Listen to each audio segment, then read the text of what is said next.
Kasese district is registering a tangible reduction in the prevalence of early marriages and teenage pregnancies as the fight against harmful practices continues. A recent baseline survey conducted by Alliance for Youth and Children Uganda in some sub-counties shows that a number of school dropouts with intentions to get married at an early age is reducing from 9 out of 10 to 3 out of 10. We are glad that we have been able to reduce the prevalence rates of child marriages in this sub-county. Last month, in the month of May, we conducted an end-line survey, and this survey showed us that now, if 10 girls were to drop out of school, at least it is only like 3 of them who are going to engage in child marriage. So the activity that we are having today, we are declaring 15 villages out of the 24 villages that are in Wesum sub-county. We are declaring 15 villages child marriage free. Within that 2 years, we have been able to move within this sub-county, work with different stakeholders to see how we can be able to reduce the prevalence of child marriages.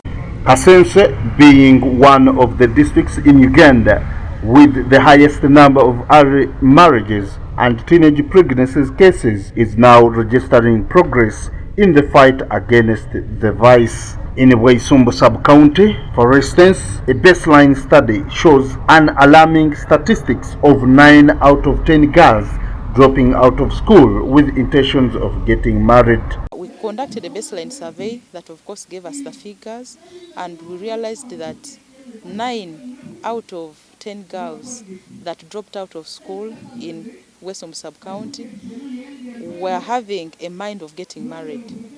If 10 were to drop out, 9 of them were likely to be getting married at an early age. And this was a very scaring and alarming figure. When we came on ground, we realized that even the education levels of this sub-county were very low. Most of the people, and mainly girls in productive age, never completed primary school. This follows a comprehensive campaign to raise awareness, educate the community on proper parenting, and provide support services to girls at risk of early marriage. We need to engage the parents, because mostly parents are part of the perpetrators in this. Most of them don't provide scholastic materials to the school-going children, so it necessitates them to drop. Most of them have forced children into marriage. Also, they have poor parenting skills. Children are neglected, they are not followed up, they are reared on a free range. With the intervention of NGOs like Alliance for Youth and Children, we are now witnessing a situation where they are declaring 15 villages out of 24 villages. Now these villages are child marriage free villages. So for me, looking at how this model has worked in this community, where the organization has been working with parents, it has been working with community leaders, it has been working with parasocial workers to ensure that the parents become more responsible for their children. Human beings are not like animals, where you think you give birth to a child and then you let everything go. You have a responsibility of upbringing the child. The Commissioner for Youth in the Ministry of Gender, Mondo Kyateeka, blames the cases of early marriages and teenage pregnancies in the country on poor parenting and irresponsibility of community members. Mondo says most of the cases result from parents' negligence. If parents were giving time to their children, then a lot of things can be done. The fourth is what we see in schools: guidance and counseling.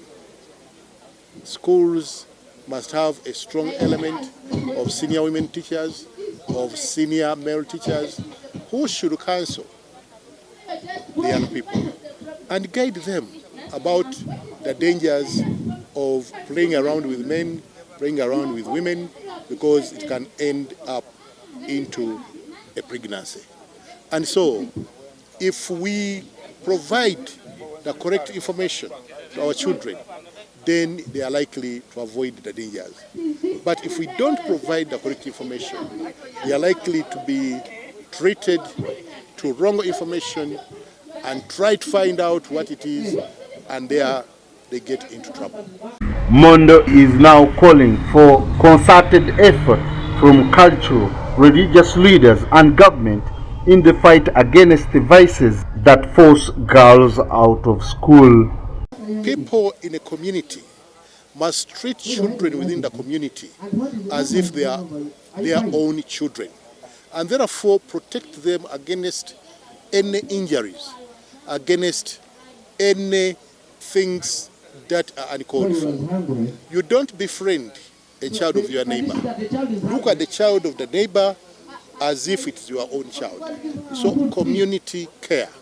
The third is talking to the children, giving them time, to counsel them, to guide them, to tell them that there is danger here so that they can avoid danger.